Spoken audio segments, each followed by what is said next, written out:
Now we're going to talk about the Sony HXR-NX5U. A lot of letters.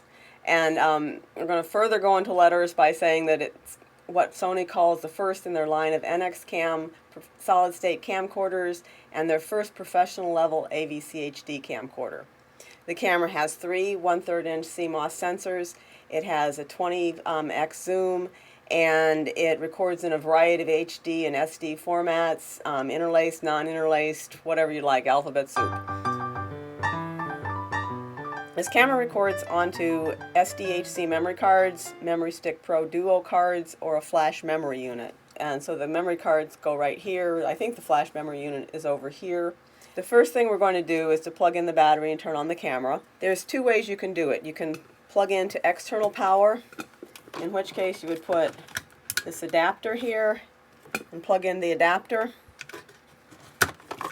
The other thing you can do, which is what I normally do, is just to plug in a battery.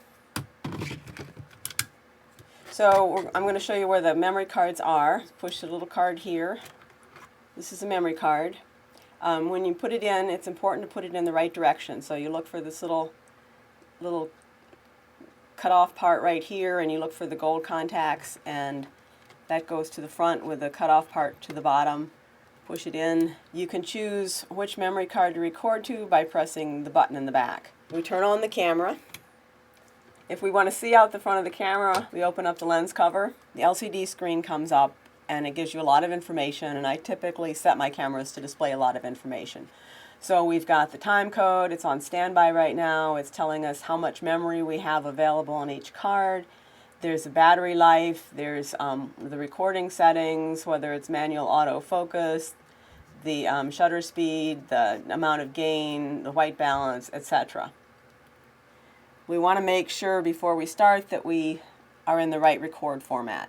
So I press the menu button, and then I control it with this jog wheel right here.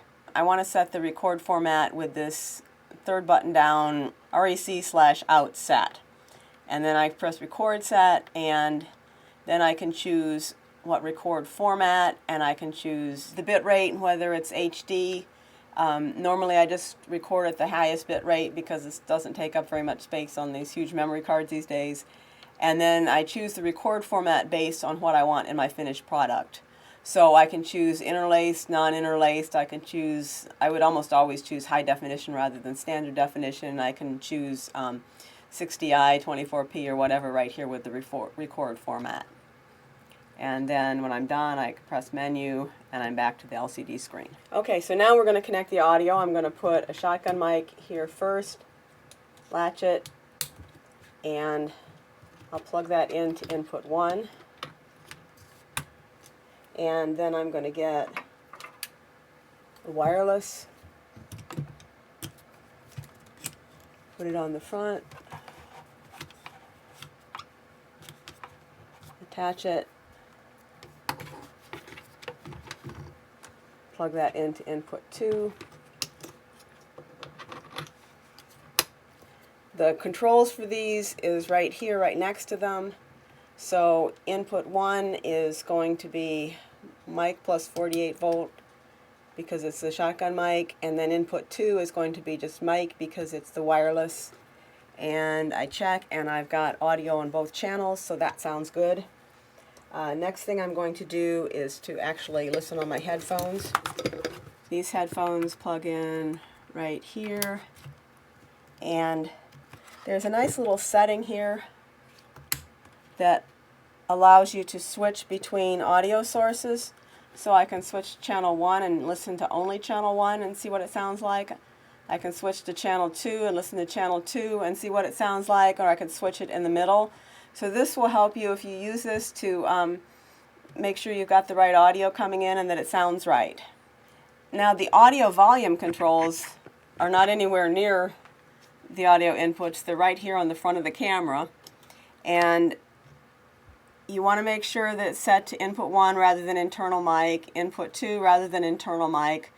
You don't want audio record levels, you want manual record levels, and then here is the level control.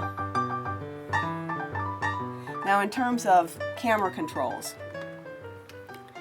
you want to be able to have manual camera controls, and this will give you a combination of things. So we're going to set this auto manual switch to manual, and then you'll see on the screen when we push each one of these, there'll be an A next to it when it's on auto, and then you'll see control when it's off of auto.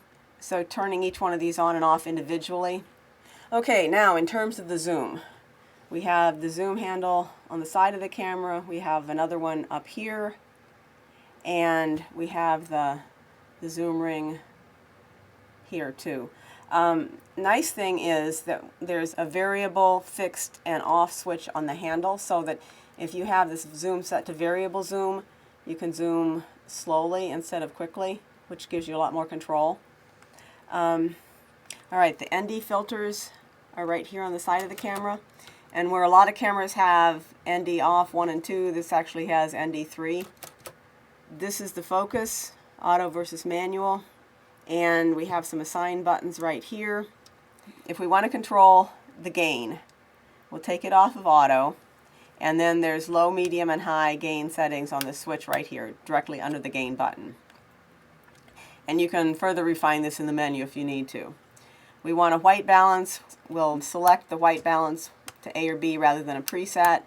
We'll take the white balance off of auto, and you'll see the little thing come up here, and then you can press the white balance button right next to it and it'll white balance. If you want to adjust the shutter speed, take the shutter speed off of auto. You'll see that it's highlighted in a white box, and then you can adjust the shutter speed with this select, push, execute scroll here. And then iris, take it off of auto, and then here's the iris controller right on the side here. Some other buttons, you can have zebra, AE shift. If I want to use spotlight and backlight functions, I'll have to take at least 1 or 2 of these settings off of manual and put them onto auto. And so I've changed the iris and I've changed the gain to auto, and then I can I've assigned this button to spotlight and this button to backlight, so I can control it that way. So we're ready to record. We press the record button on the side of the camera. We see the red light on the LCD screen. There's also a record button on top of the camera that we can use. Common problems with this camera. Number 1, be really careful with audio. We covered how to listen and double check the audio. The other thing that we've noticed with this camera is that if we're shooting a dance recital and the dancers are to one side of the stage and the middle of the stage is empty, so there's not much happening, the camera can sometimes lose focus. So if you see this happening, just use manual focus a lot. To review the footage, you'll press the mode button on top of the camera, and then you can do play, and this is a touch screen, visual index, and we pick our shot, and then we can press the play button on top of the camera and play the shot. Alright, to get the footage off the camera, you can either use a memory card reader, which I don't actually have for this camera, or you can plug the camera directly into the computer, plug the USB cable in here, plug the cable into the computer, and follow the on-screen prompts, and when it gives you warnings about disconnecting certain things first or second, follow the warnings. Thanks for listening to this camera video.